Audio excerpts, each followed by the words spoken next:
Hello and welcome! In this tutorial I will show you how to colour a pre-existing STL for 3D printing in colour. So without further ado, let's get started. Okay then, so to start with, you're going to need the STL of the model you want to paint. In this case I've chosen this orc warrior that I happen to have kicking around.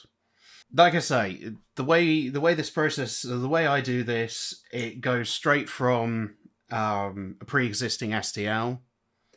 You don't need anything special. And the first thing we're going to do is we're just going to hit export. And we're going to export this as an OBJ, and we're going to call it high. Now, high just means high resolution. Because we're going to be using Substance Painter for the most of this, and Substance Painter to do what it does requires two meshes. It requires a high poly and a lower poly. This will make sense once I actually get into the program. Save that. Okay, next thing we're going to do is we're going to decimate it. Now this model is already at 150k-ish. For the next step, I tend to decimate down to around about 35. And this will make more sense as we carry on. So now you've got a lower poly mesh of your original model. Now the trick here is, don't scale it, don't move it, don't change it, don't do anything with it. It is literally just take the model, export to high, and then decimate it to make a low poly version. You're then going to go over to polygroups, and you're going to go to group by normals. You're going to press this tiny little dot here, which changes the, the algorithm it uses to generate the polygroups. And then you're going to put 32. 32 seems to be a number that just works in general for this kind of thing. Depending on the model, you might have to change it up and down. So then you hit group by normals. With that little button pressed, it actually uses a smart algorithm to not just put random groups everywhere. It actually follows the curves of the model quite well, so you see where it's kind of followed certain parts. Now, if you find that an area hasn't been grouped enough, hold down Control-Shift, click on that area, and just hit Group Normals again, and it will subdivide that area again. Now, the reason that we're doing this is because we're going to be relying heavily on the auto UV unwrap that Substance Painter has. We're not going to be using Zbrush's UV master. We're instead going to be using the one that Substance Painter has. Simply because I just find it works. It has a bit more luck with quite a lot of this by comparison. So long as the model is relatively well divided up, and this just takes a bit of experimentation depending on the models that you are making, eventually you'll know, what needs to be divided more, what needs to be divided less, and the rest of it you just rely on what Substance Painter does. So the next part is you then export this as low. So then you just export that out as an OBJ, and there you go. That's the first bit. Okay, next what you want to do is you want to go to where you stored the model. This is very important. Do not skip this step. Now with Meshmixer, you're going to want to open the model,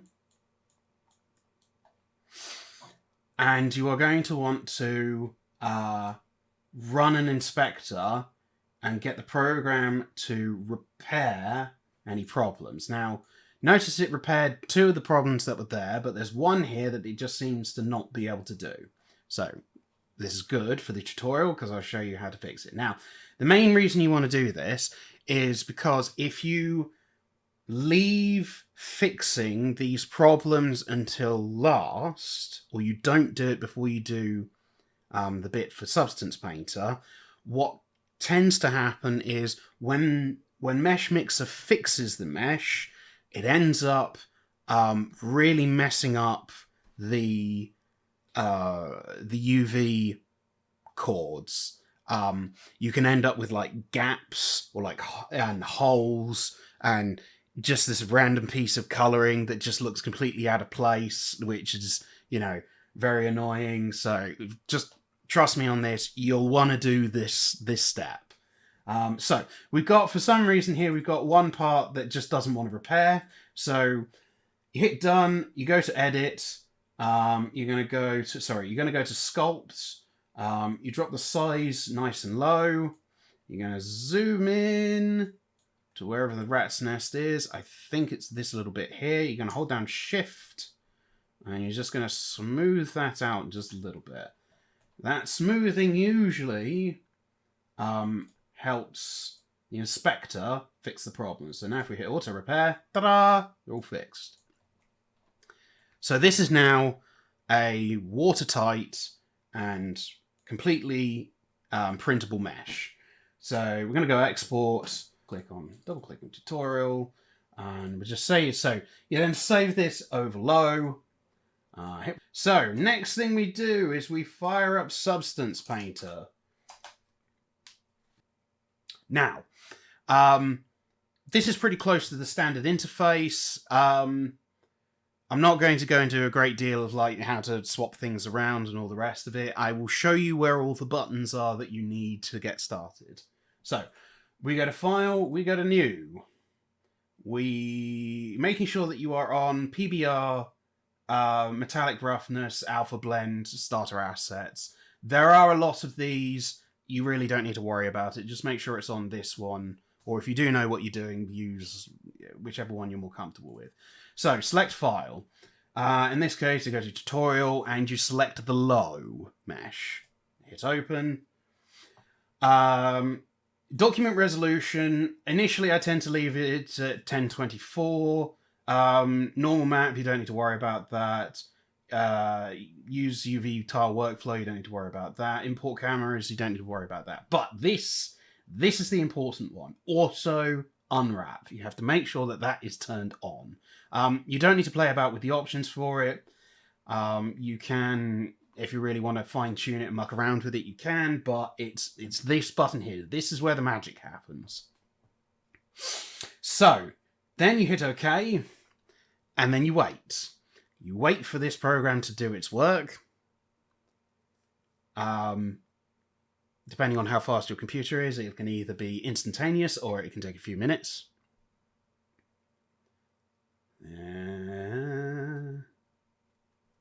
There we go. And so, here we are. You now have your low poly mesh unwrapped.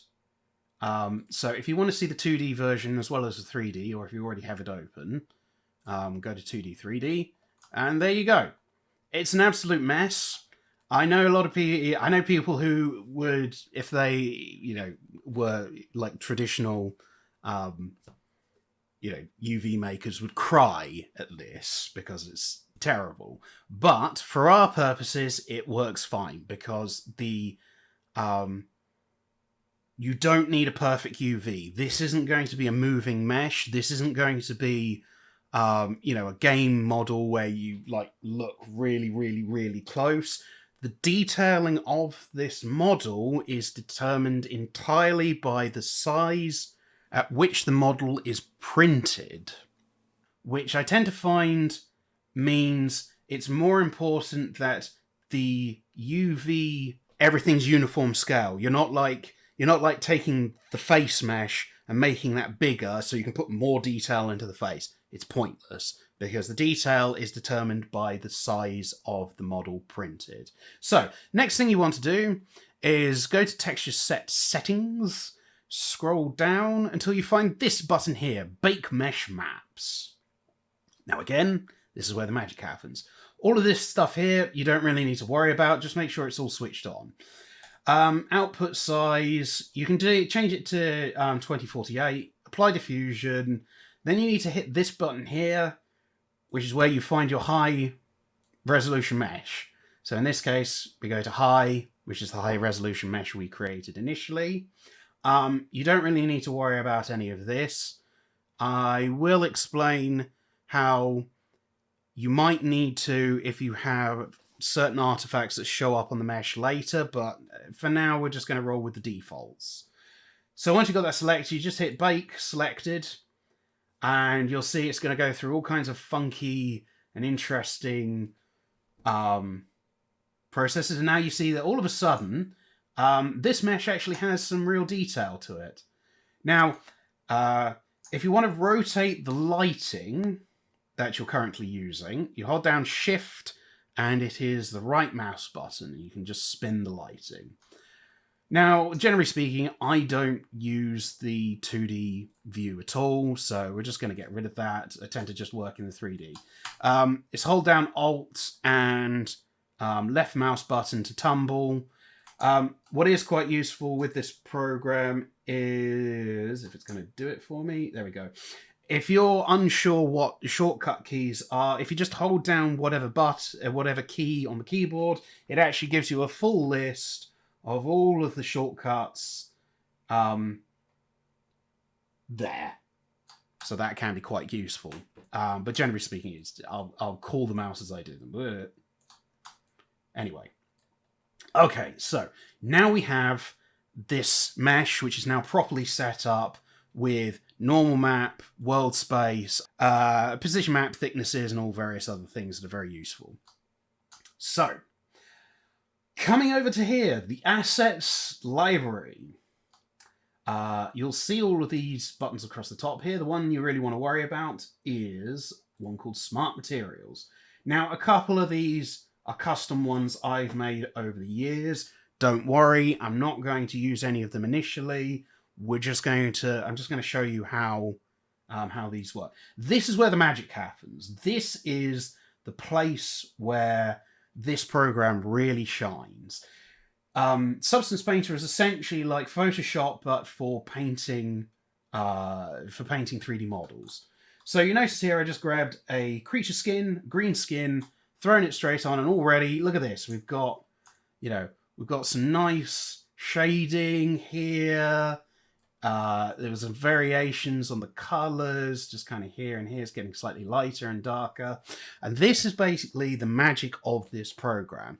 Because of all of these maps here, and because you're using the smart materials, it is creating and coloring and detailing the model without you having to do anything, which is fantastic. The best part is, and I will get into this more as we go, but I'll give you a quick explanation now.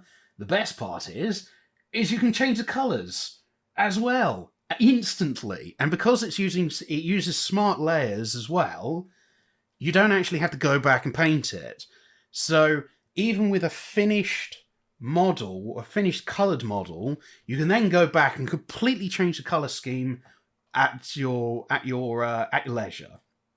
So I'll give you a quick example. So you open the folder, you scroll down to where it says base. So generally speaking, the one at the very bottom of the stack is the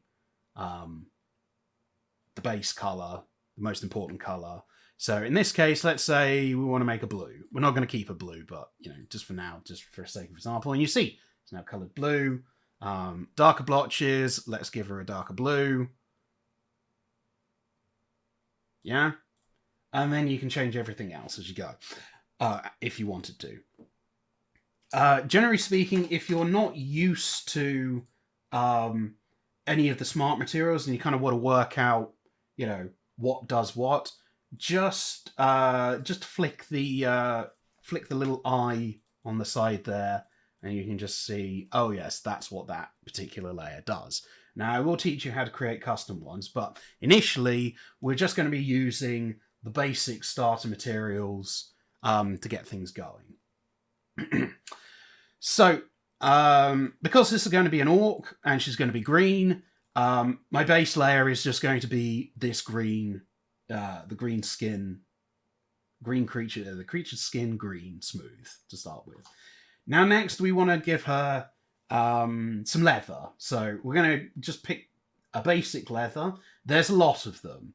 I tend to find the one called Leather Stylized is kind of the best look for this kind of thing. So you want to drag this, either you can drag it straight onto the model, which will put it at the top of the stack. Now, if for some reason you want to change where it is in the stack, you can drop it underneath and all the rest of it. It is pretty much like Photoshop. Like, if you're used to working with Photoshop, you're already halfway there. Now, at the moment, this stylized leather is going straight over the top of absolutely everything and isn't defined where you want the leather to be. So, next is we're going to start painting where we want the leather to be. So, you go over to this the leather stylized layer, and obviously you can see all the wonderful things that are in there, but for now we're not going to deal with that. You right click and you're going to hit Add Black Mask. Now you notice it's now disappeared, and you notice now that you have an active paintbrush. So you take your paintbrush and you can now start painting. Oh, look at this, I am painting leather all over this wonderful model. So now what I'll do is I'm just going to start painting all of the things that are going to be leather. Now, at this stage, I'm not really paying too much attention to trying to keep it neat. Because what tends to happen is as you layer things on top of each other, you'll have to do a certain amount of cleanup as you go. So, for example, you'll see I've just thrown leather color over the top of the belt buckle. Well, I don't need to try and clean up all around the belt buckle, because when I put a metal on her for the belt buckle, that'll go over the top, so there's no point in painting the gap. I tend to go from the most common material, a base material, then the most common material, to the most sparse, because that way you're kind of you're saving yourself a lot of time as you go. And again, really, if you're not going to be using the default kind of leather colors, you're going to want to just throw some colors on initially, and then kind of customize them to your whim. So here we go. So I'm painting all the rest of it. So the inside of that is definitely going to be leather. Same with this bit. It's going to be leather too. In fact, we're just going to paint all of this belt in leather. A bit as well. There we go. Lovely jubbly. Okay, now we're getting somewhere. That part there is going to be leather. Now the rest of this is going to be like a fur texture. We'll get to that as we go. Okay, so let me see. Her gauntlet is also going to be leather. I'm going to put metal on for some of the other parts. But again, I'm just kind of throwing colour in. Okay, so she's got a full metal chest plate. Oh, right, okay, so if you want to change the size of what you're working on, it's a right click or click with the pen on your stylus and change the size that way. So I can change, it brings up an interface. So if you've got a few useful things in here, you got size and then flow and then opacity and just a lot of other things as well. Most of the time, I'm only really worried about these ones. Again, if this is kind of your first time playing with Substance Painter, initially you'll only want to really be playing with some of the basic, some of the basic functions, because this program is advanced. Like the first time you fall into it, it's like the first time you start up any other 3D graphics program. There are buttons, and then there are submenus, and then there are buttons within the submenus within these things that, it takes ages to learn where everything is. So initially, we're just going to keep it simple and just kind of paint over bits and bobs. Here we go. Okay. Now, obviously, we don't want this bit here, and I'll show you how to clean that up in a sec. In fact, actually, I'll show you how to clean it up now. So, you know, we've accidentally coloured on a bit we don't want. So we go all the way back up to here, and we hit the eraser. Wow, look at that, it's cleaned up. So, for parts where I've been a bit, you know, a bit overzealous, you might start cleaning it up here and there. This is, again, just things that you will do slowly over time. Okay, there we go. Again, this is kind of, I quite like this process a bit. It's a little therapeutic.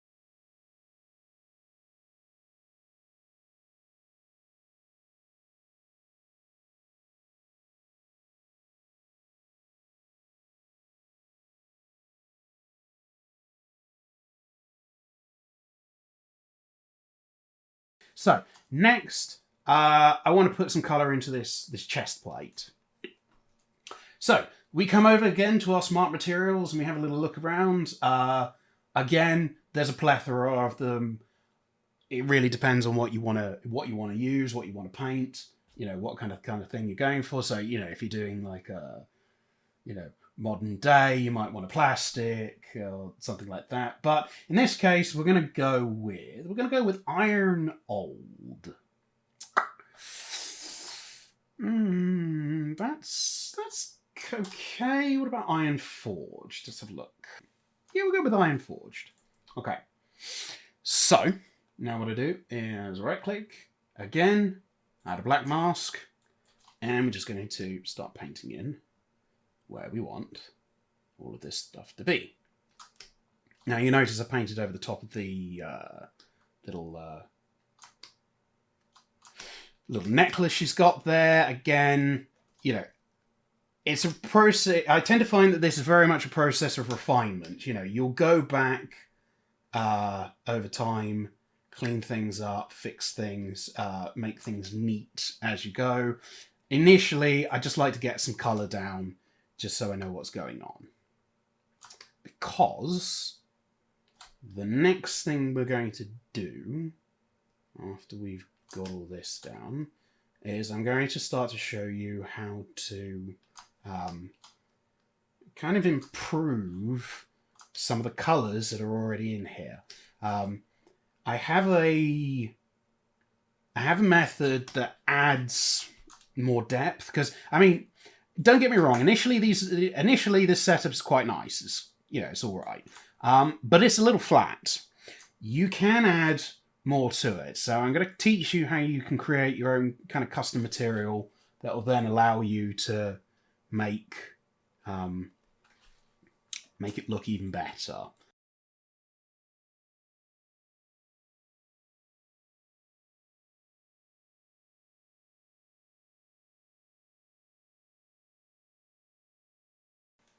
So already, you know, we're starting to get something that, you know, is heading in the right kind of direction.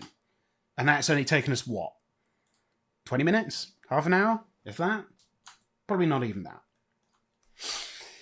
Okay, so the next thing we're going to do is we're going to create custom starter materials. Now, this is something that I would normally use straight away before I'd even bother putting anything else on, just to give it more depth and more highlights in the initial setup.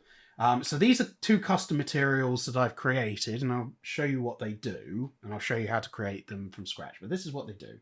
So starter 1 adds more shadow. Look at that. That's, oh, look at the depth that you've just suddenly got out of that. Starter 2 kind of works like I guess you kind of like an over color, an oversaturator. Now, obviously, the way it's set up at the moment, the way I initially have it set up, it's overpowering, and then you kind of filter it down. I'm going to say to around about 50%. Same again for the shadows. Bit more, bit less.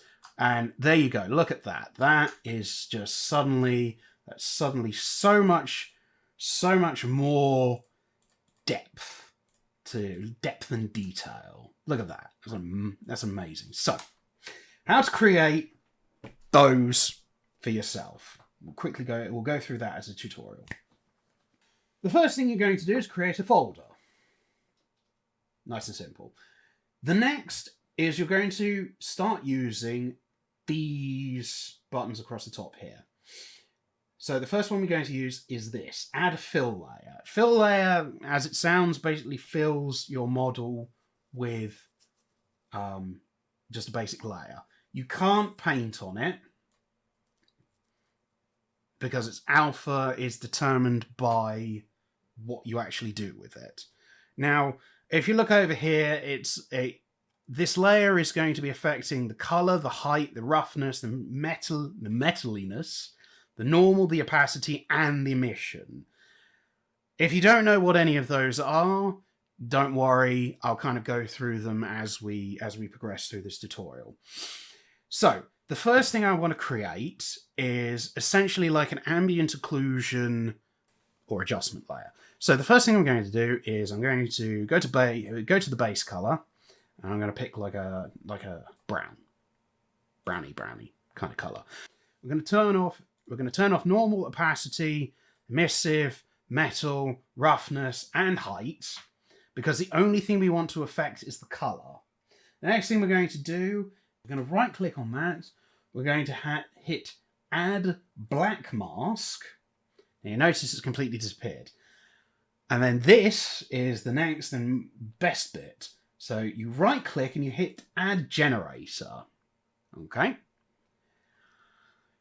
You then come over to your properties and you hit on generator. Now, suddenly you've got all of these useful things. The main one we're going to be concentrating on is not ambient occlusion, but is in fact the curvature. We will use ambient occlusion as well, but I prefer to use curvature for this. So you click on generator and then you hit curvature. And you'll notice at the moment that it's thrown it straight over the top of the wrong side of the model. That's fine. Now, you've got a lot of parameters here that you can play with. So you can play with the global blur if you want to blur it out, the balance if you want it more or less. Let's put that back on 5. And obviously the contrast if you want it more contrasty. But the next bit is this bit, curvature. Oh, look at this. So, first thing we're going to change is the mode. At the moment it's on edges. We don't want edges, we want cavities. There we go. Now, this is the kind of how it works, how it's set up. So you want to drop huge, drop big, drop medium, and you notice that now it's starting to be a bit more selective with where it's going. So let's just see, you can kind of see that it's starting to add a bit more depth here and there. Maybe add a bit more of the softer medium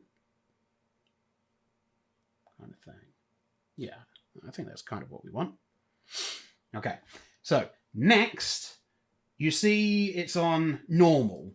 So the blend mode at the moment is on normal. We want it on multiply.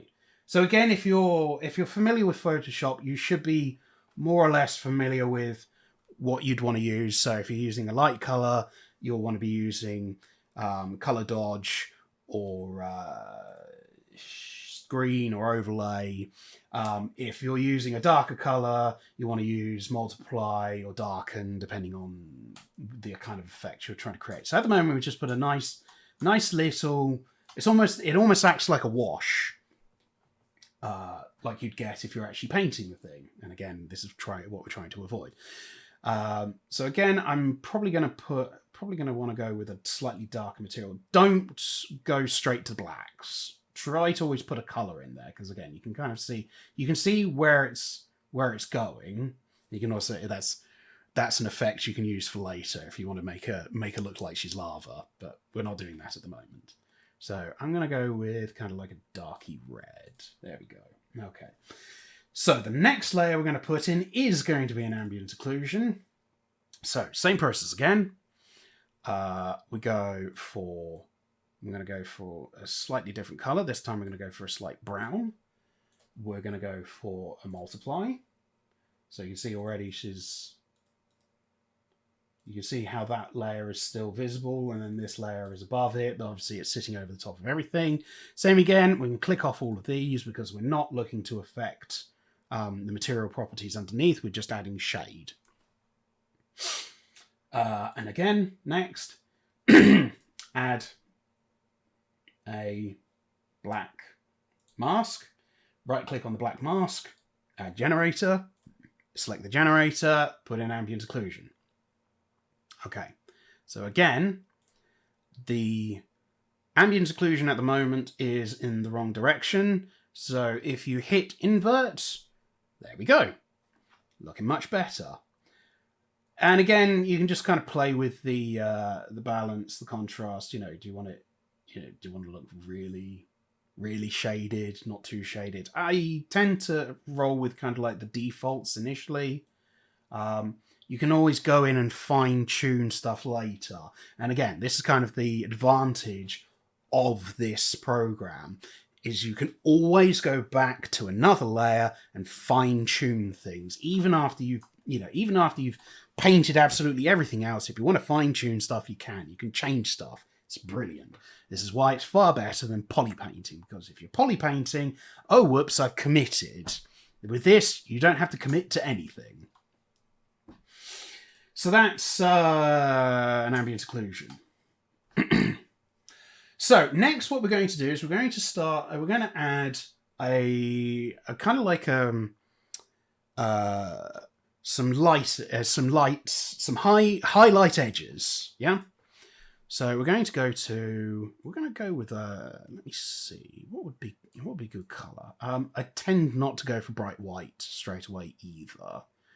So we're going to go for like a lighty yellow.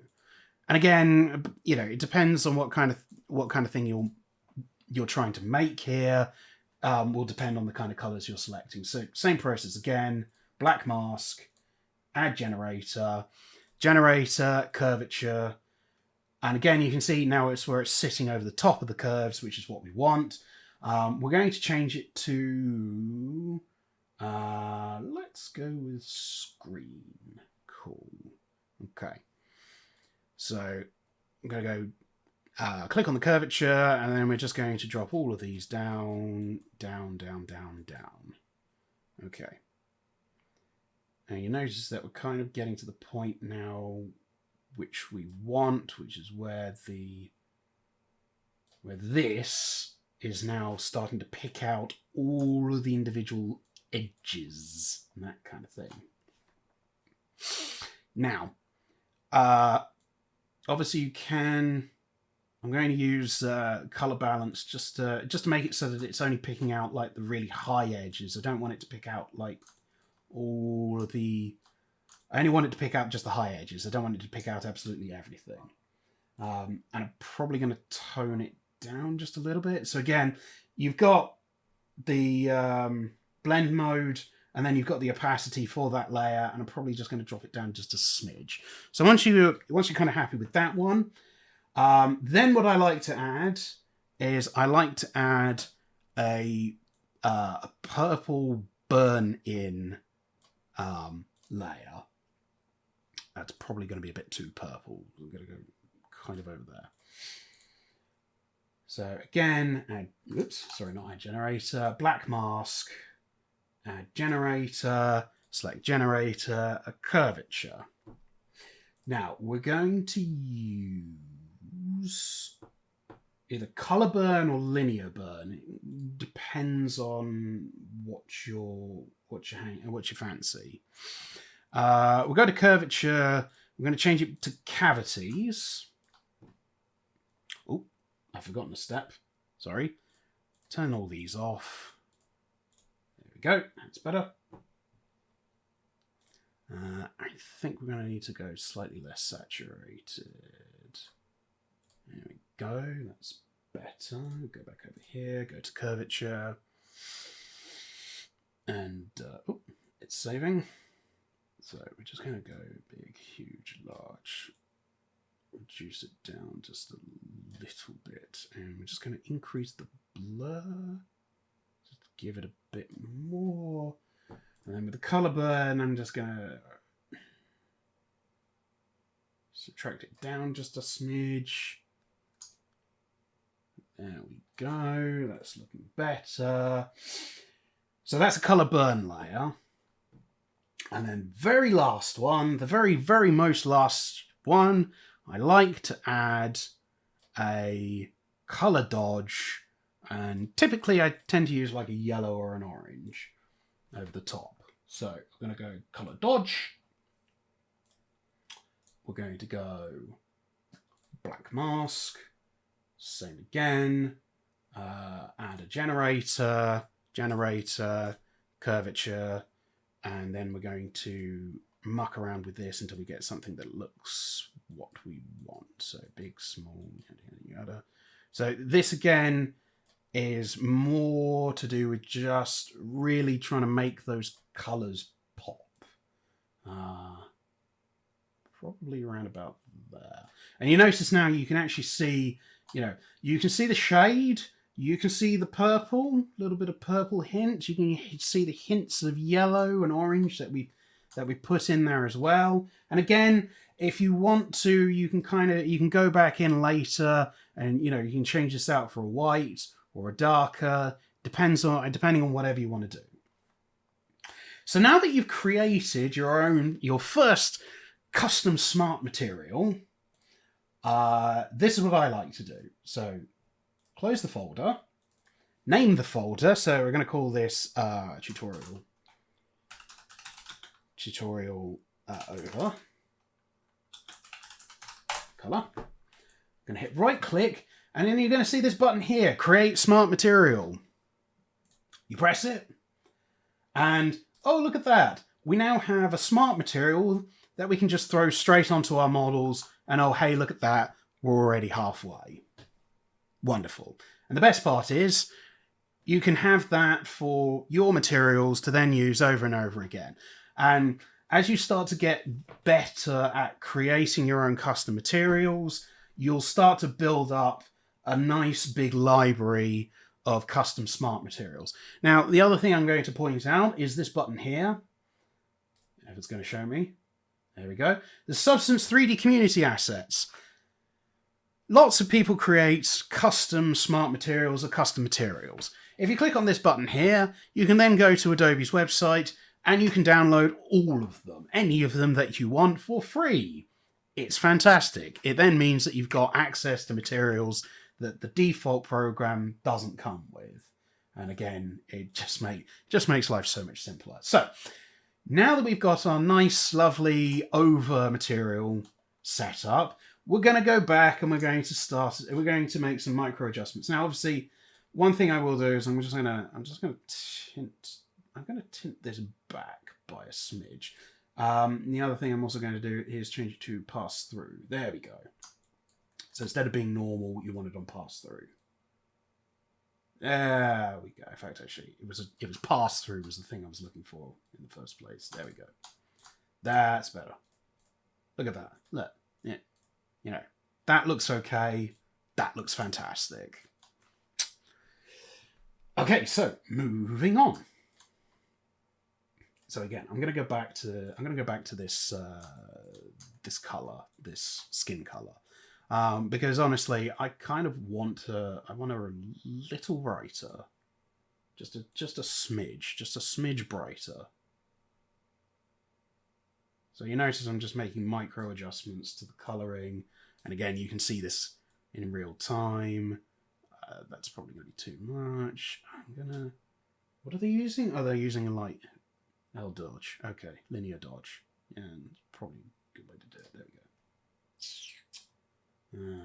Undertones, yeah. I might... No, I should...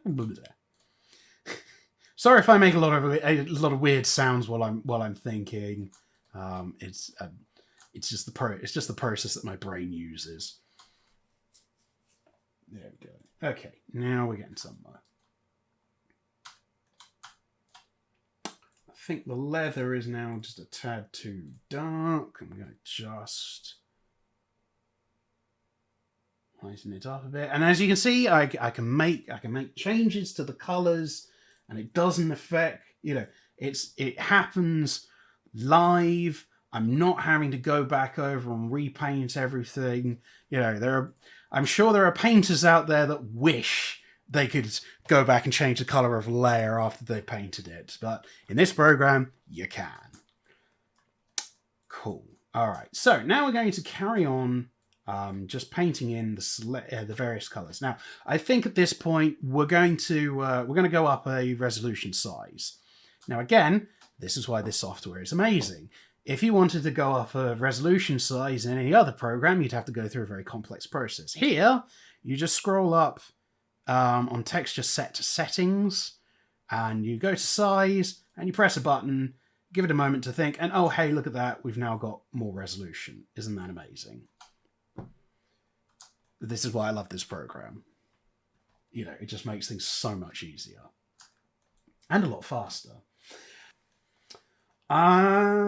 Let's do something with this fur that she's got all over her. Now, at the moment, she's looking like she's a lot of brown. So what I'm going to do is I'm going to take a bone stylize. Now, bone stylize is a material I quite like because it's very, very simple. It's literally just two different layers, a dirt and a base.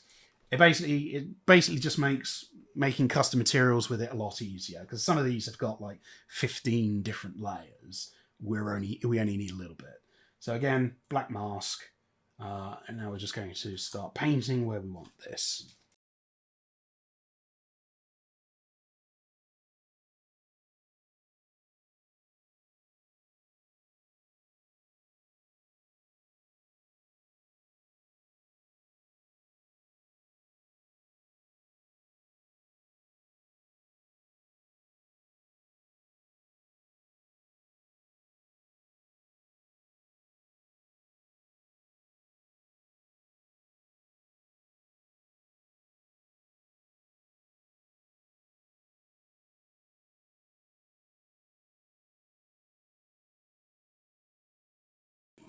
Looking good. Let's say we want to create a slightly different effect with the fur texture. Let's say we want a subtle color gradient going from top to bottom. Something you see really good painters do. So what we're going to do is we're going to create a new layer within the fur material layer. So new fill, and I quite like that white. We want to do white, or should we do something else?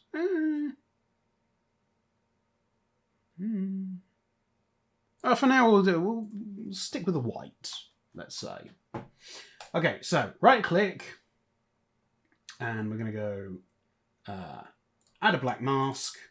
We're going to go add a generator, and then we're going to go to generator, and we're going to hit, instead of curvature, we're going to hit this one, position. Now you can see straight away the top section has become slightly lighter than the bottom section. So essentially this has now created a gradient from top to bottom, which works quite nicely. So you see here, top to bottom gradient. Yeah. Now, if you're unsure where the gradient is kind of starting and ending, and you want to make sure that it's, you want to change where it starts and ends, you're going to need to play with the global balance and the contrast. So if you notice here, I've just put the global contrast up to max, and if I play with the global balance, you can see where the line of the gradient actually is. Yeah. So let's say you want it mostly white at the top and mostly darker at the bottom. So then we can start dropping the contrast back, and you can see it's starting to fill in with that color. Nice. Yeah, that's definitely something. Let's say something like that. Okay. So let's say we want to do a darker color down here. So same again. We're going to choose a darker color. Now, you'll notice that it's starting to muck around. The dirt is having quite a big effect on this. So what you might need to do is you might need to put this darkening layer on the top and change the get rid of all of the other material effects, and then change it out to maybe a multiply, again, if you're trying to get a certain effect. So again, add generator, we're going to go position. But in this case, we're going to invert it, so now it's affecting at the bottom. There we go, that's what we want. So now again, just so we can work out where the gradient is going to start, we're going to say down here, then we just drop the contrast slowly, increase the balance, there we go, so it's got a little bit going on there. I'm actually going to put this on multiply, yes, although it's now getting lost in the rest of that material. Maybe let's try a different color. Yes, red, yes, like that, cool. Okay, so same again. So, and again, as I keep on saying as I've said multiple times, this is the joy of this program, is that you can change things. Now, what we've got here is a nice gradient, but let's say we want to break it up a bit. So you can actually add another generator on top, and again, you've got there. You can again change the blend mode of those generators that are on top of each other, so you can kind of start stacking them to get a certain effect, or to get the effect that you want. So let's throw a curvature on the top there, but what we're going to do is we're going to change this to, I think it's pass through, no, not pass through, multiply, there we go. So now you see that it's kind of got a little bit more on the edges. So again, we're going to go to the curvature here, and we're going to reduce the kinds of, we're going to reduce this down a little bit. But what I am going to do is I'm going to increase the contrast just a little. Because what I want is I want it to kind of, I want the tips to be frosted. I want frosted tips on here. So what we might have to do is just, again, this is one of those things that you just have to play with. You have to play with the sliders until you get the effects that you want. So I quite like that. I don't know. See, the red is starting to blend into the rest of it now. Maybe let's try black. No, actually, I'm going to stick with the red. I'm going to stick with the red because the red looks quite nice. Hold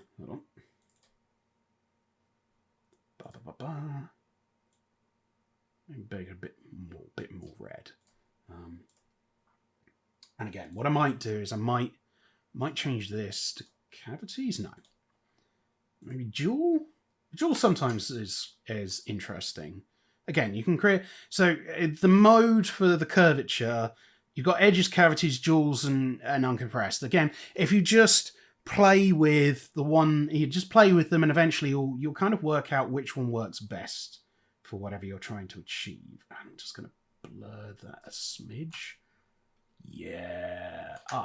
Lovely. Look at that. Marvelous. It's a subtle detail. But sometimes just adding a subtle detail makes all the difference. And again, look at this. You've got this lovely gradient within the fur. Wonderful.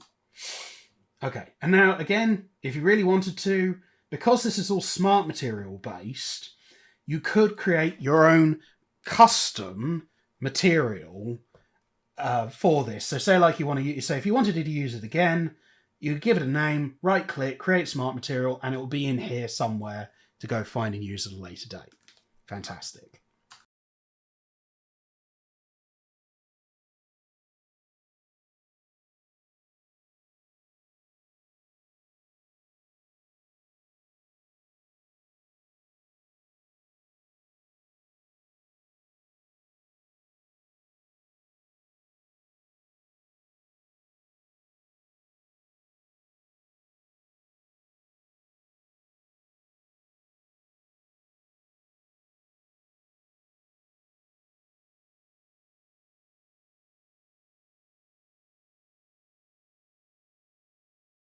in there.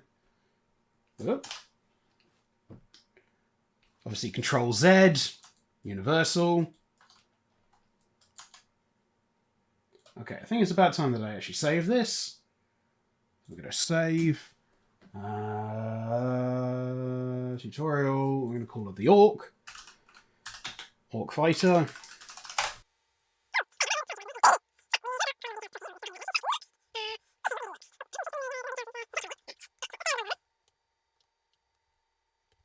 Oh, okay. If on occasion, for some reason, even though you're on your your brush tool, it's actually erasing things you put in, which does happen very occasionally, don't ask me why. If you scroll down on the brush details until you get to grayscale, change this all the way back up to a 1. All the way back up to white, because now it'll actually start putting colour down. Don't ask me why it sometimes does that. It's just an artifact of the program. Very occasionally, it'll do something weird like that.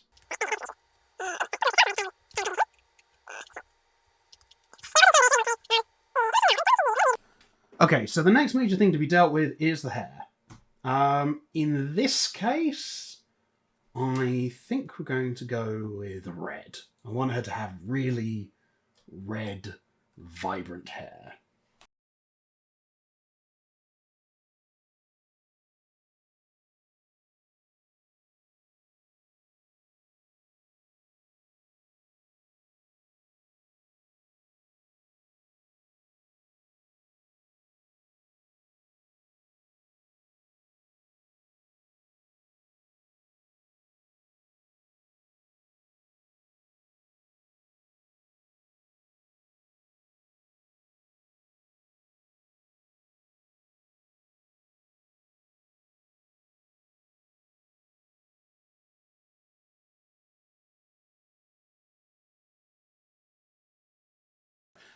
Let's say we want to throw some color variation into this.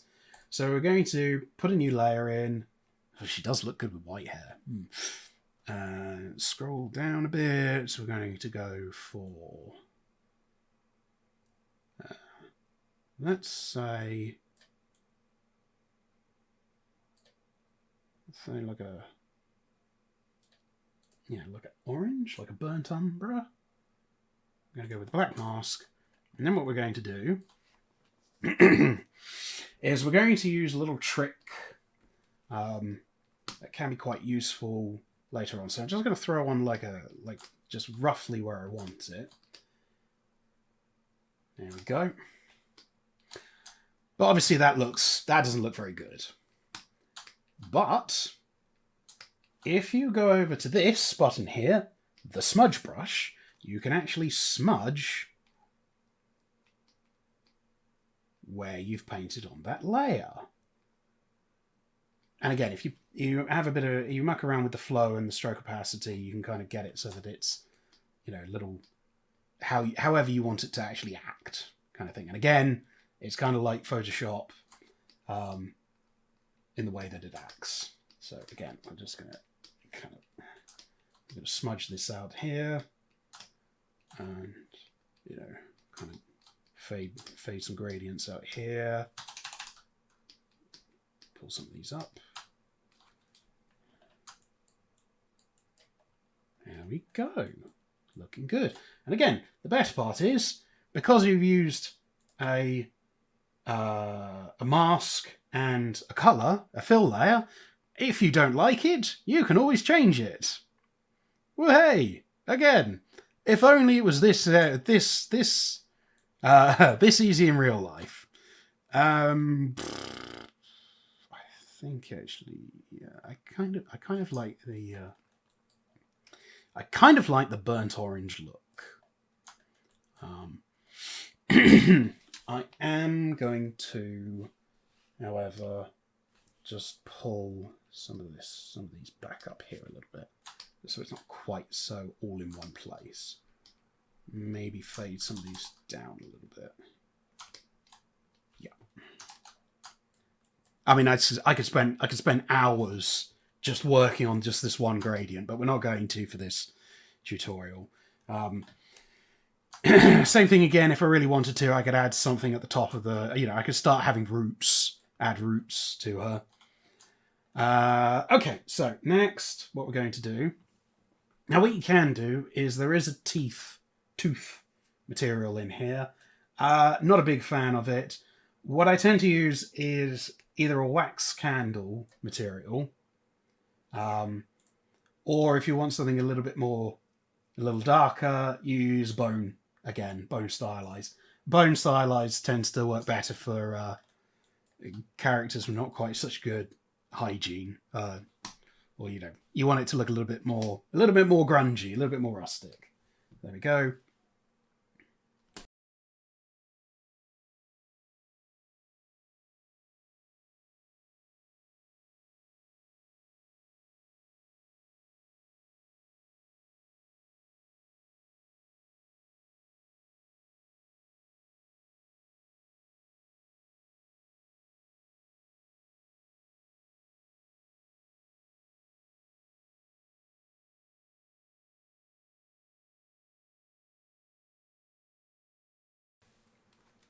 Lovely.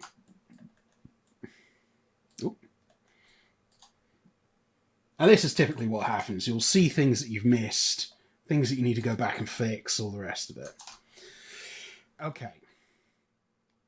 Now, you remember, back at the very start of the tutorial, I was showing how to do, what was it? I was showing how you get the initial materials set up. So the normal and the bump, the normal and world position, all the rest of it. The main reason I'm bringing this up is because you see this kind of little artifact here. And there's another one there. There's another one there. And there's a couple of others around here that I really don't like. Like, there's one here as well. Now, granted, they won't necessarily show up in the print, but it's nice to try and fix it anyway. So, what this is where the normal map projection distance is too high. So what you need to do is you need to go back to the Bake Maps interface, and you'll see these two ones here, frontal distance and rear distance. Now, they're already pretty low. Let's drop them down to 0.4. Okay. And now you think to yourself, oh god, this is going to be a disaster. But no, if you hit bake, and it looks like it's fixed it, give it a second. Ta-da! Fixed. There we go. Lovely jubbly. And that's, you can see, I mean, there's still a tiny bit in there, but I'm not going to lose sleep over that. You're never going to see that. But the little ones that were kind of hanging around here, you might notice, or at least I'd notice, because again, guy who made it, that kind of thing. Anyway, so let's keep going. So let's look at her axe. Her wonderful, wonderful axe. I think a wood. Obviously, the wooden haft. I think, let's see if I can... I know this character is like 50 Shades of Brown, but it is kind of typical for this kind of character. So, I've used wood ship hull Nordic for this one. So again, I'm just using a smart material from the wood, from here. Put a black mask over it, and I'm just going to paint it in.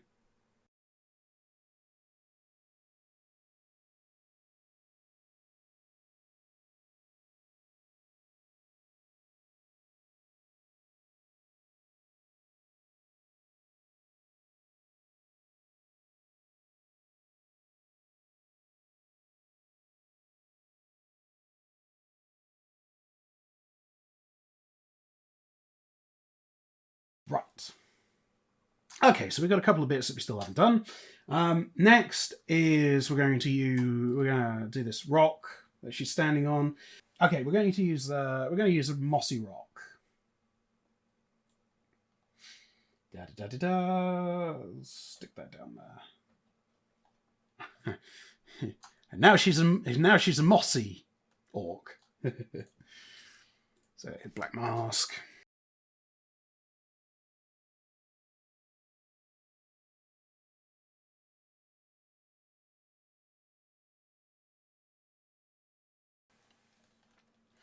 So, I think I want to try and add a slightly different colour to some of the bits of leather. Because again, it is, at the moment, brown on brown on brown on brown on brown. So we're going to go with a slightly different brown. We're going to add an overlay. Sorry, not an overlay. We're going to add a screen. But reduce it down a bit so it's not quite so blatant. Maybe just shift the color a little. Then hit black mask, so I can actually get a leather that's a slightly different shade of brown. There we go.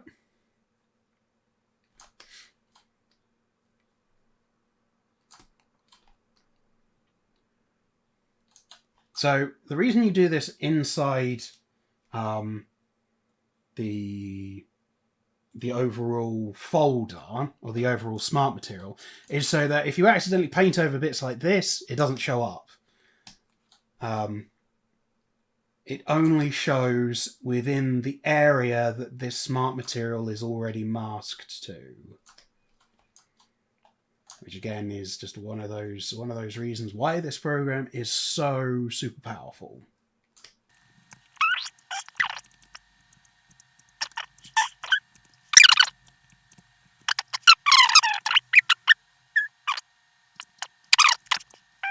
Yes.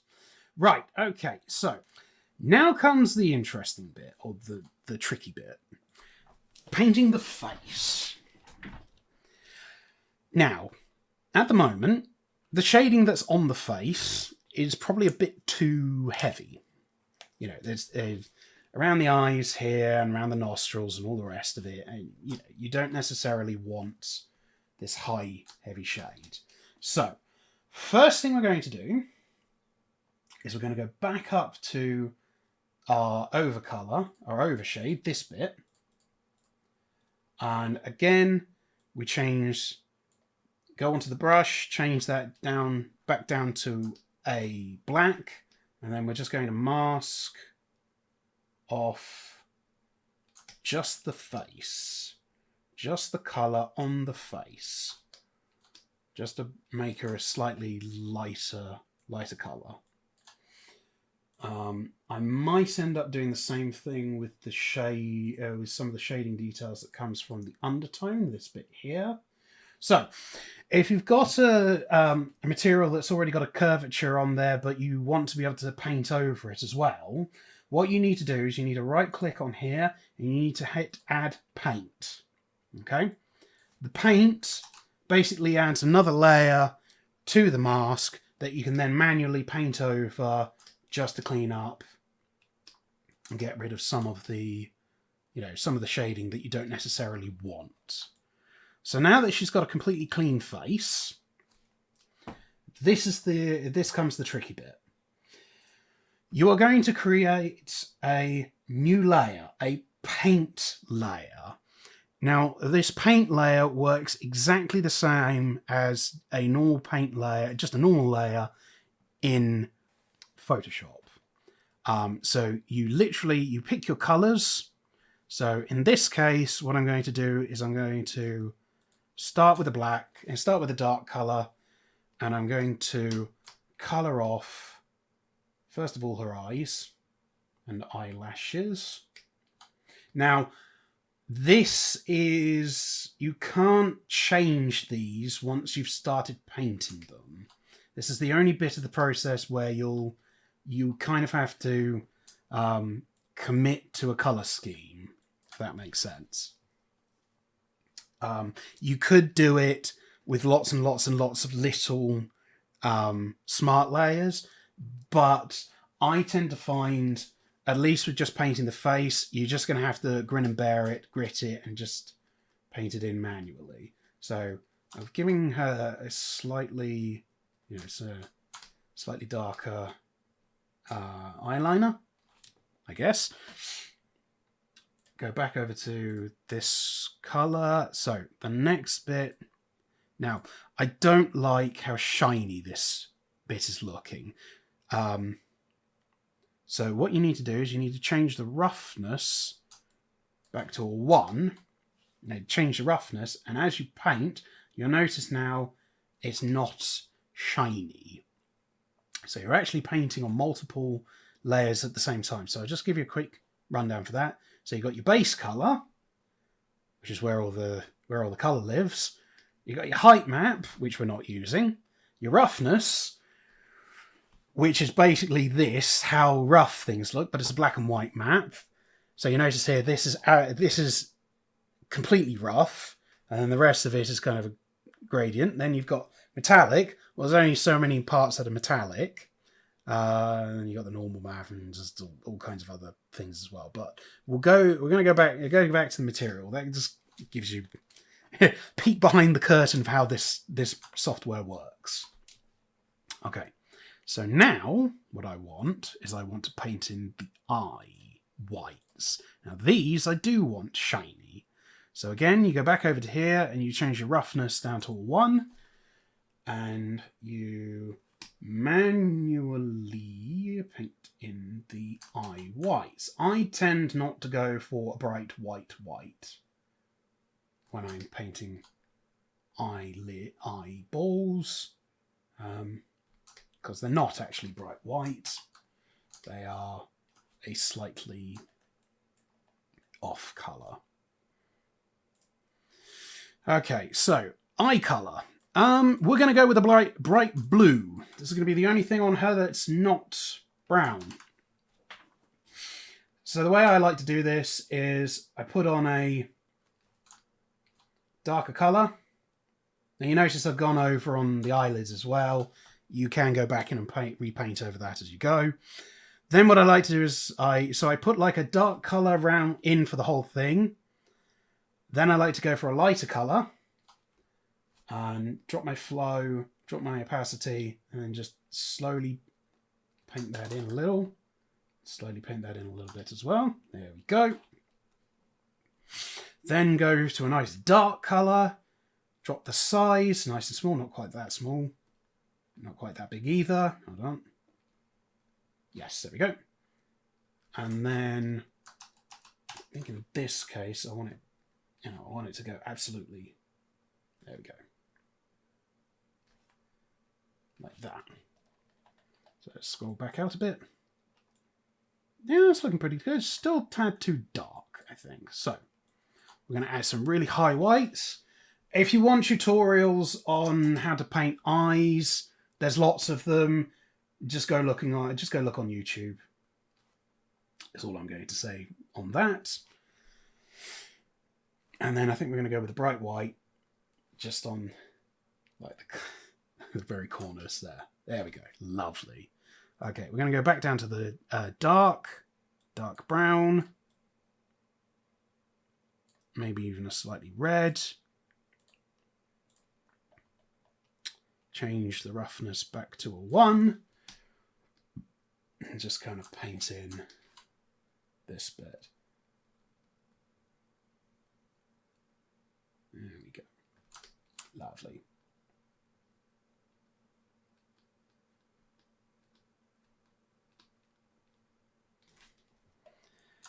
All right. There we go. We have her eyes are now painted in. Right, now what I like to do typically is to do a little bit of the makeup as well, if she is wearing makeup. Or in this case, just to slightly, just darken some areas and lighten some areas, dependent on what kind of character you're making. I don't think she'd be wearing lipstick. But inherently you have got to at least put a slightly darker colour for the lips. There we go. And again, you can use your eraser just to kind of erase off where you've over painted. Oops. I probably shouldn't have gone straight in with such a strong colour. So we're going to have to fade it back. See, she's got her tusks. And also, lips are supposed to be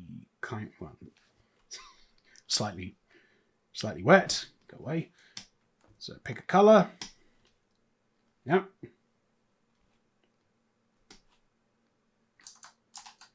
So let's go with this one here.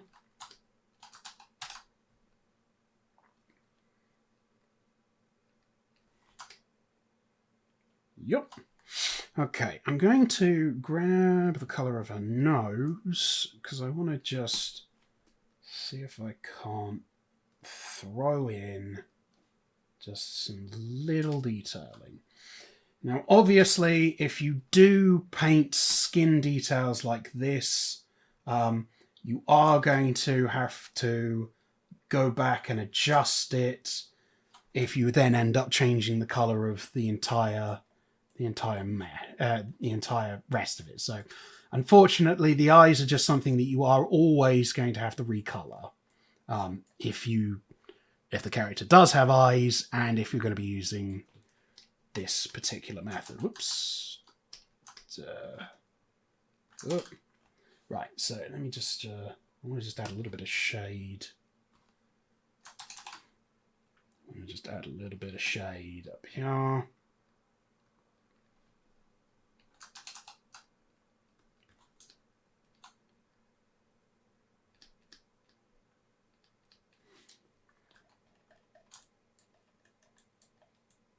There we go.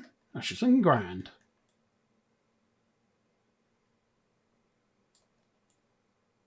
Lovely. Cool beans.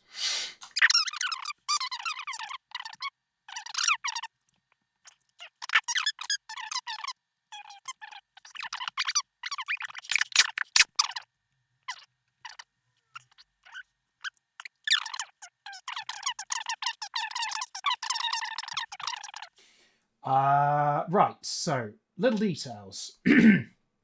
So obviously, in D&D, you have glowy crystals. Now you notice at the end here there is a crystal of some kind. I'm going to teach you how to import this because there's a bit of a process to it. It's not you simply drag and drop it in. It's a bit more complex. So you go onto the Substance 3D community assets. So what you want is smart materials. So if you scroll along this side bit here, you get to smart materials. And what you're going to do is you're going to type in crystal. Crystal. Crystal. There's a couple of good ones here. I'm going to go with Stylized Crystal by Alexander Beckinsale. Thank you very much. So you hit the download button, give it a few minutes. Once it's downloaded, then click off. You go back to Substance Painter, you go File, you go Import Resource, you add the resource. So this case it's crystal. Okay. It knows it's a smart material. You can set it up so that if you're importing just a texture, you need to define whether it's like a texture, a normal, and various other things. But generally speaking, if you're only importing a smart material or a material, it'll get it correct. Now, where are you importing to? Import your resource to. Current session means that it'll only stay here for this current time that you've got the program open. In the project means it'll only stay within this project. What you want is your library into your library. This means you'll be able to use it any other time whenever you work. So then hit import. And hopefully, there it is, Crystal 1. There it is. So then you can just drag and drop it straight in here. Okay. And that doesn't look particularly glowy. So if it doesn't look glowy straight, it doesn't look glowy enough for me. So what we're going to do is we're going to go to shader settings, which has even more stuff that you can play with. And you're going to hit emissive intensity. So now it looks like it's definitely glowing. Now, obviously, we're only using this in a tiny area. So let's go with black mask. And we're just going to mask off the area that we actually want it to work on, which in this case is just the end of this crystal here. There we go. Like that. Lovely. And I have overpainted a little bit just so you get a little bit of almost reflection there. Now, I don't like how dirty this looks, so again, what we're going to do is we're just going to quickly run through this material, maybe drop a few bits. Probably. I like the cracks. I don't like that. So what we're going to do is we're going to change that from a normal to color dodge. And we're going to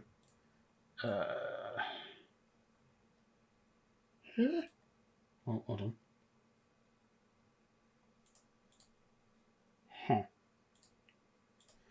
We're going to change that to an overlay.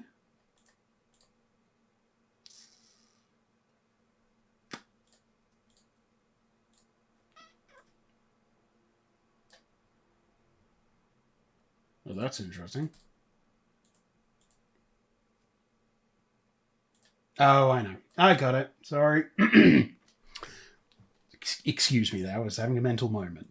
So we're going to drop the opacity of that mask just to make that a little bit more subtle, which is better. Same thing here with the dust. We're going to drop this down just a little because I wanted a little bit more subtle than that. All right, and there you go. We got a glowy crystal.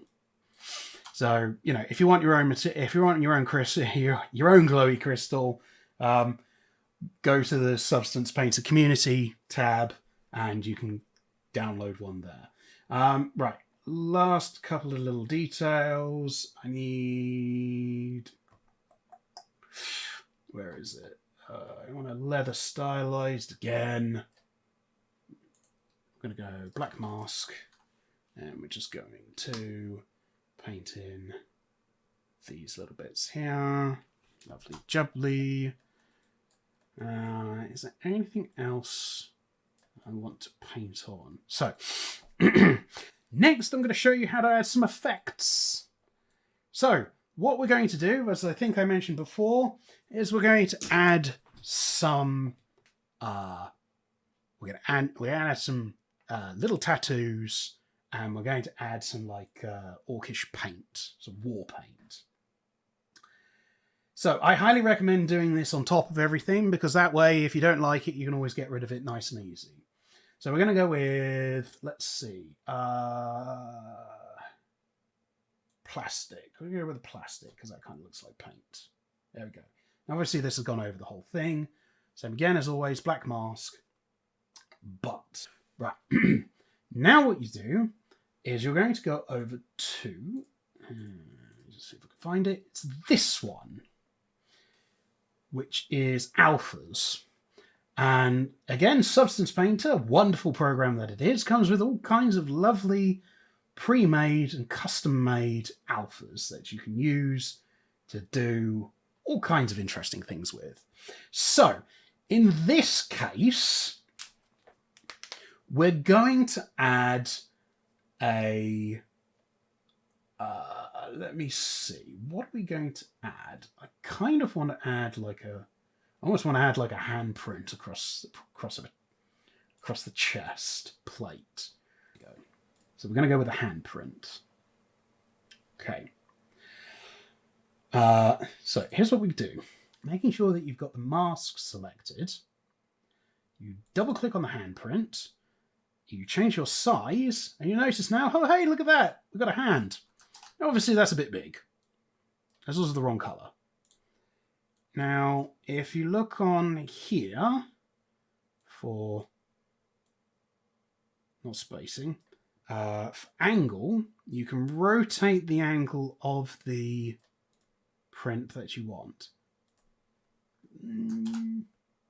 Okay, first of all, I need to change the color because I can't see it. Unfortunately, she's wearing very light armor, and I can't see where I'm putting this detail.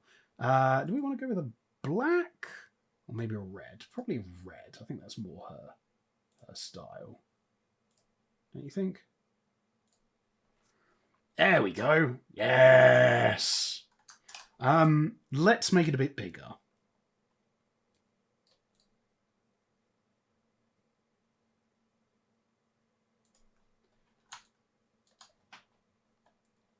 Yeah.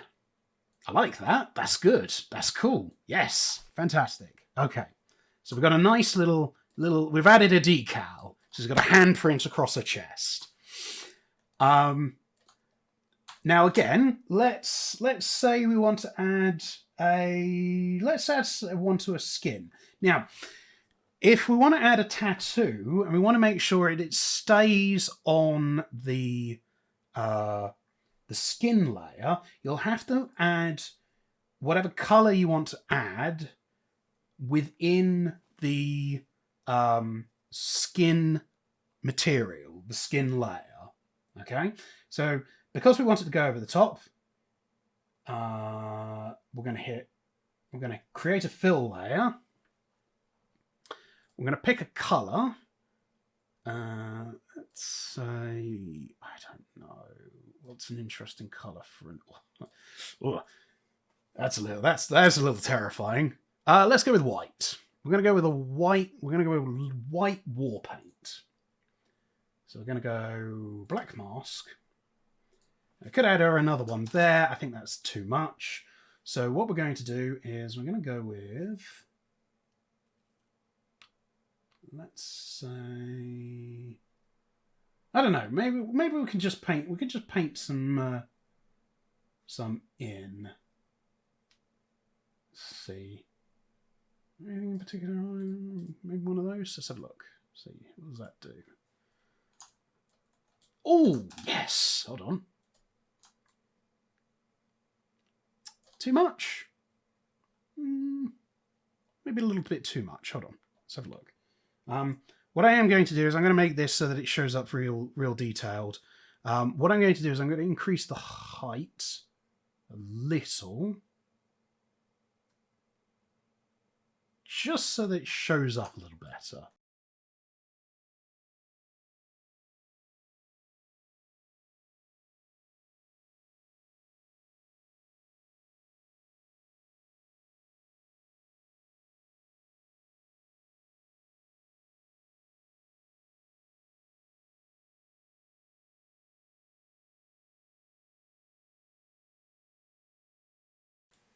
I'm going to leave that like that for now. I might come back and... Okay. So, let's go back over to here. I want to give her like an armband of a color. So what we're going to do is we'll make this smaller. There we go. Kind of just paint it up like that. Some with a bit of a brush. Yep. And maybe the same thing over here. You know, that's the... Yeah.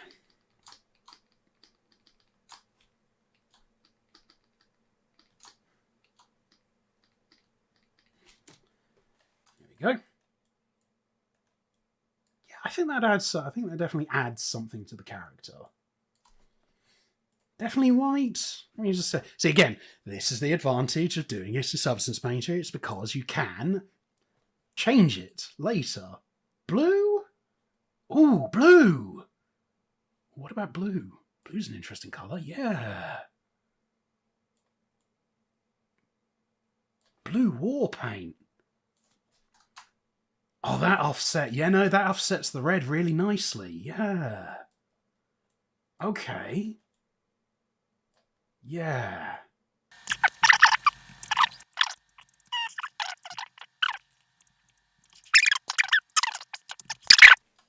One last little trick to show you guys. We're going to add blood. a blood spray, blood splatter to this character, or at least to her axe. And this is how we do it. So, at below the crystal, below the oh, actually, it's supposed to be down there. Yeah, there we go. That's better. Right. Okay. So, below the overcolors, I'm going to go up to here. We're going to get a blood one. Now, none of these are particularly shiny enough. So what we're going to have to do is we're going to have to customize it a little bit. So go down to the base plastic, and what we're going to do is we're going to change the roughness to max, to absolutely nothing. We're also going to increase the height, because what the height will do is we'll give it just a little bit of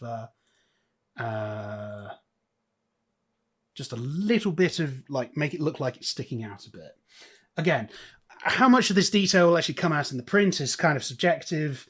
And it is one of those things where this is more for if you're doing like 75mm scale models or something like that. Oh, if you just want to add just the little details, you know? Right, so black mask. Okay, but hold on. I'm going to show you one of the fun things that this program has are liquid brushes. So you go over to the brush tab up here, and then what you're going to do is you're going to scroll down until you can find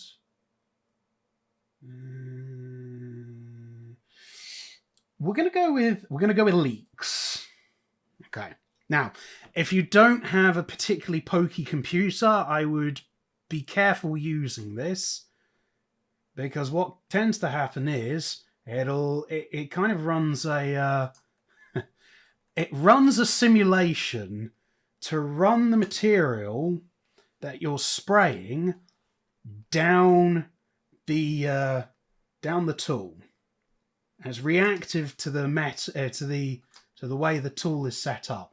And there's quite a few of these. There's like a rain, there's like a windstorm, and things of that nature. But in this case, we're going to use just the leaks. I'll show you some of the others just because I can. So look, this is now, you know, you can see it like dripping down the entirety of the thing. That's a bit too much. You've also got others that are like got like a laser impact. So there you go. You know, it's like and it kind of spreads out like that. I'll show you one other that's kind of a neat one. If I can find it, where is it? Again, if you get a chance, go take a look at all of the brushes and custom stuff that comes with it, because it comes with Substance Painter, because it does make a difference if you get a chance to play with them. What was it called? I think it was called Veins. There we go, veins.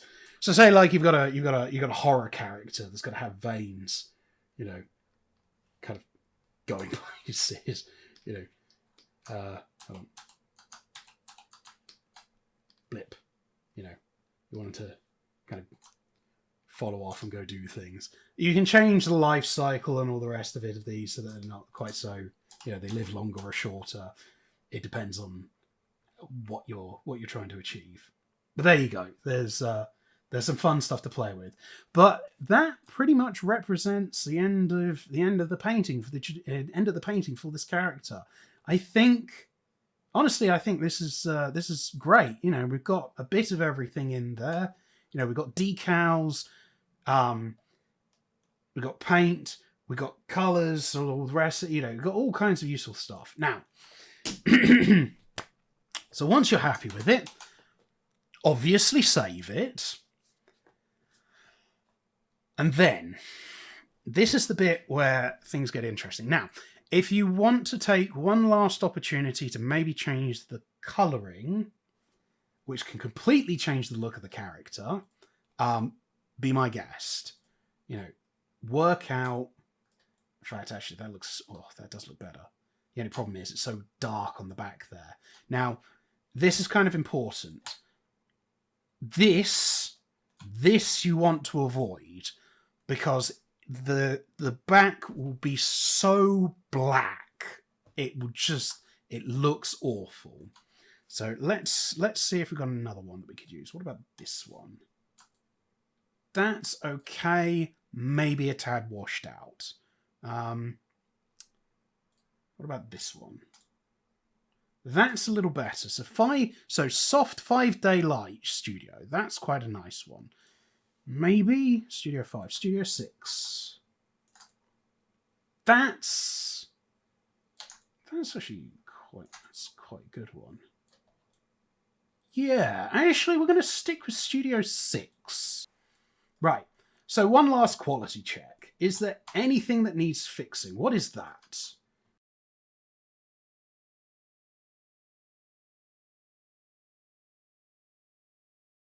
So once you're happy, once you've kind of gone, I'd almost say, don't try to do this all in one sitting. Go away, come back later, have another look, decide if she's definitely exactly what you want, and all the rest. But I think she's there. So save it. So this is the next bit. Now the lighting you see on the character at the moment is the lighting that it will be exported with. Okay? So long as this looks good to you, this is what the texture will look like when it is exported. So this is the next bit. You go File. You go Export Mesh. Without displacement or tessellation. We haven't done any kind of displacement maps on this, which is fine. So we're going to go Export. And now what we're going to do is we're going to put it somewhere that we can find it later. So in this case, tutorial. So Orc Fighter is what we're going to call it. That's fine. So hit export. That is now exported. Okay. Next is the texture. This is the magic bit. So export texture. Export texture. Now, where it goes, the output directory, put it on tutorial, select folder. Output template. This is the bit we need to change. Change it to 2D view. So this will compress absolutely everything into just one texture. This is the bit that makes it work. File type, whatever file you feel comfortable working with. I prefer JPEG just because. Size based on the texture size. So if for some reason you wanted to export it larger or smaller than what was actually on the model, you can do that here. Generally speaking, just keep it the same. So based on the texture's size. Right. Dilation infinite.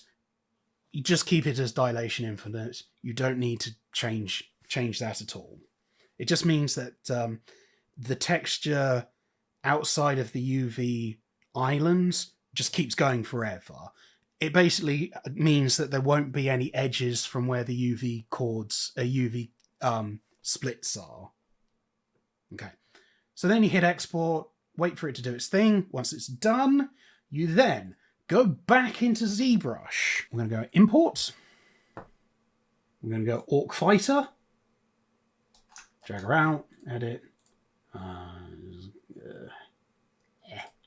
Sorry, color clear. So get rid of that. Okay, now, next we're going to put the texture on her. So we go import texture tutorial, this one. Now, if you don't know this, ZBrush, for some reason, when it imports a UV OBJ, it imports it and flips the UV chord. So look at this, it looks awful. It's wrong. So what you need to do is, with the texture you've imported, go up to texture, hit flip, V, and then reselect. Woohoo! There she is! Woo! Doesn't she look great? Now at the moment, the color is influenced by the material you have selected. So if you go to skin shade, it now looks a lot lighter. If you want a true representation of the color, of the model go to flat color. There you go. So even though it's a flat color, so if I turn this off, even though it's a flat color, the texture map gives it color, shade, and depth. Okay. So, finally, now what we do is you go to 3D Print Hub. Update your size ratios, so whatever size this model is going to be. She's quite tall because of the axe she's holding. I might just reduce that down. Now, this is important. The price you pay for the model is very much determined by the bounding box and the volume of the model. If the volume is very high and the bounding box is very high, the price is going to be high. This is just something you'll just have to spend a bit of time mucking around with. I will, in another tutorial, show you how to split things off so you can have multiple pieces when you go, split things off so that when you go into Substance Painter, you can have multiple objects to make it easier to paint stuff and a few other things besides. But for now, it was much easier just to do everything as a one-piece model and a one-texture model. But I will show you how to do others in subsequent videos. So next, you go to Export Options. Make sure it is all, not just visible, not just selected. Unless you're doing stuff in multiple parts. But for this, it's all. Export to separate files. You want texture, not polypaint. It has to be textures. You want it as JPEG or PNG or BMP, depending on what you export it out as. Generally speaking, I use JPEG. Make sure it is on binary. Then you go to Export OBJ, not STL, OBJ. You can use others depending on what you want to use, but you just use OBJ, it's easier. So, create a new folder to print. Orc Fighter, OBJ. Save. Give it a sec. There we go. So, to make sure that it is all correct, all wonderful, and all good, open the OBJ in not Substance Painter. Open it in Meshmixer. If it looks correct in Meshmixer, it means that the model is going to be correct wherever you end up sending it. If it looks wrong in here, don't bother sending it to... Go back through the process because something's gone wrong somewhere. Okay? Now, there are a couple of other things that I will do as subsequent videos.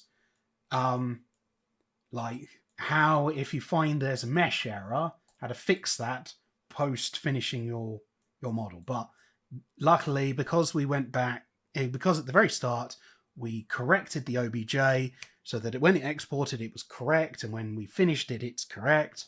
Nothing needed to be done here. So there we go. Our finished model. So now we get to send this off to, in this case, Only Games, although you can send it off to other companies. I tend to find Only Game to be the best one that I'm currently using, simply because it's in the UK and I'm based in the UK. I'm sure there are guys out there in the US and all the rest that you can send them out to, but I tend to use Only Games. So I'm going to send this off now to get it 3D printed. And then once it is 3D printed in colour, we will resume. And so a few weeks later, here she is. The finished print looks fantastic. And best of all, she's ready to go straight to the tabletop without any work aside from sticking on a base. So I hope that this tutorial proves useful to anyone wanting to learn how to prepare a model for 3D printing in colour. I really think this will be a big part of miniatures in the future. If you do print your own creations, please send some images my way. I would love to see them. Anyway, I hope you guys have a good one. Bye bye.